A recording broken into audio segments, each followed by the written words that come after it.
প্রিয় দর্শক আসসালামু আলাইকুম, সবাইকে স্বাগতম ইফা রেসিপি রুমের পক্ষ থেকে। আজকে আমি তোমাদের সাথে নিয়ে এসেছি দুর্দান্ত স্বাদের জগা বা ডুমুর ভর্তা। দেখা যায় প্রতিদিন মাছ মাংস খেতে খেতে আর ভালো লাগে না, এইরকম আনকমন ভর্তা হলে দেখবে পরিবারের সবাই 2 প্লেট ভাত খাবে।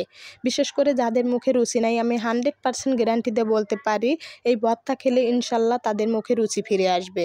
তো বন্ধুরা, আশা করি ভিডিওটি ভালো লাগবে। ভালো লাগলে ছোট্ট একটা রিকোয়েস্ট করব, তোমরা যারা আমার ভিডিওগুলো দেখছো অবশ্যই বন্ধুদের কাছে শেয়ার করবে আর ভিডিওটি শুরু থেকে শেষ পর্যন্ত দেখার অনুরোধ রইল। তো বন্ধুরা দেখো, এখানে আমি জগা বা ডুমুর নিয়েছি। অনেকেই জগা বলে, অনেকেই ডুমুর বলে। এর আগে আমি ডুমুরে কিন্তু লাড্ডু রেসিপি তোমাদের সাথে শেয়ার করেছি, যা খেয়ে সবাই অনেক বেশি প্রশংসা করেছে। লাড্ডু রেসিপিটাও দেখবে অনেক ভালো লাগবে। তো বন্ধুরা, এখানে আমি এক টুকরো পাঙাশ মাছের চাকা নিয়েছি। চাইলে তোমরা যে কোনো পছন্দের মাছ দিয়ে ভর্তাটা বানাতে পারবে। তবে ঘরে যদি মাছ না থাকে সেক্ষেত্রে কিন্তু মাছটা না দিলেও চলবে, এমনি কিন্তু এই ভর্তা অনেক বেশি মজার হয়। তো দিয়ে দিচ্ছি পরিমাপ মতো ধনিয়া পাতা, পরিমাপ মতো দিয়ে দিচ্ছি জগা, 7 থেকে 8টি নিয়েছি কাঁচামরিচ, 4টি দিয়ে দিচ্ছি শুকনো মরিচ। আমি এবার ভর্তাতে কিন্তু ঝাল বেশি খেতে পছন্দ করি, ঝালের পরিমাপটা আমি বেশি করে দিচ্ছি। তোমরা যে যেমন ঝাল খেতে পছন্দ করো ঝালের পরিমাপটা সেভাবেই দিবে। দিয়ে দিলাম 2টি পেঁয়াজ, 1টি রসুন। এখন এগুলো আমি পাটাতে ছেঁচে নেব। এক এক করে সবগুলো জগা আমি এভাবে পাটাতে ছেঁচে নেব। চাইলে তোমরা দিস্তে করেও কিন্তু এগুলো ছেঁচে নিতে পারবে। তো বন্ধুরা, আশা করি ভিডিওটি ভালো লাগবে। ভালো লাগলে একটি লাইক দিবে। আর তোমরা যারা এখনও আমার পেজটি সাবস্ক্রাইব করো নাই, সাবস্ক্রাইব করে রাখবে। পাশে থাকা বেল আইকনটিটাও অন করে দিবে, এতে করে আমার যে কোনো ভিডিও আপলোড দেওয়ার সঙ্গে সঙ্গে সবার আগে তোমাদের কাছে পৌঁছে যাবে। জগাগুলো ছেঁচে নেওয়া হয়েছে, এখন রসুনটাও একইভাবে ছেঁচে নিচ্ছি। এখন রসুনটা ছাঁচা হয়েছে, এখন আমি এক এক করে রসুন থেকে খোসাগুলো ছাড়িয়ে নেব।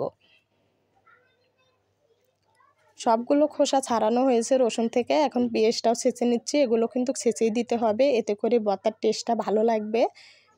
পেঁয়াজেরও খোসাগুলো একইভাবে ছাড়িয়ে নিচ্ছি। আমার এখানে ছেঁচে নেওয়ার কাজগুলো কিন্তু শেষ, এখন রান্না করে নেব। চলো রান্নাঘরে যাওয়া যাক। রান্নার জন্য চুলাতে একটা কড়াই দিয়েছি আর দিয়ে দিচ্ছি পরিমাপ মতো সর্ষের তেল। যে কোনো ভর্তা কিন্তু সর্ষের তেলেই অনেক বেশি মজা লাগে।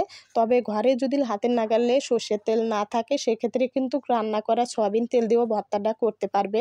তেলের উপর দিয়ে দিলাম সামান্য একটু লবণ, সামান্য একটু হলুদের গুঁড়া, আর এখন এক এক করে জগা মাছ, পেঁয়াজ, রসুন এগুলো দিয়ে দিচ্ছি। এখন একটু ভালোভাবে নাড়াচাড়া করে সামান্য একটু পানি দিয়ে আমি এগুলো রান্না করে নেব চাপ দিয়ে ডেকে।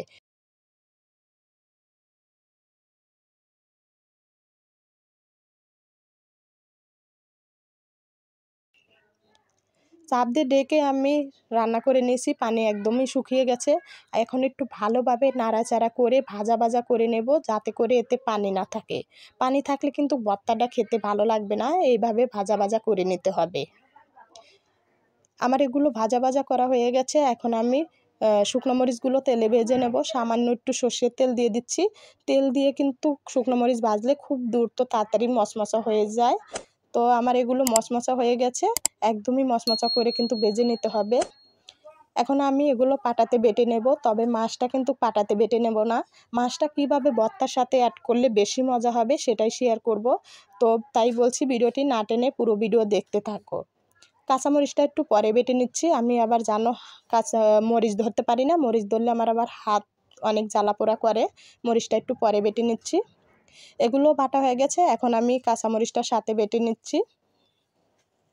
আর এখানে এখন দিয়ে দিচ্ছি অল্প একটু ধনেপাতা কুচি, আর অল্প একটু রেখে দিচ্ছি, পরে অ্যাড করব।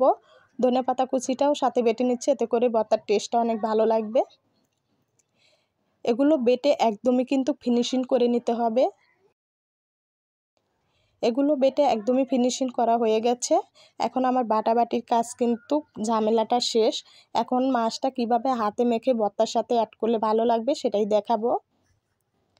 তো এখন মাছের আমি কাঁটাগুলো ছাড়িয়ে নিচ্ছি। আমি এই কারণেই কিন্তু পাঙাশ মাছটা দিয়েছি, এতে কাঁটা কম আছে। মাছটা একটু দলা দলা রেখে ভর্তাটা বানিয়ে নেব। এখন আমি শুকনো মরিচটা একটু ভালো করে একটু ডলে নিচ্ছি।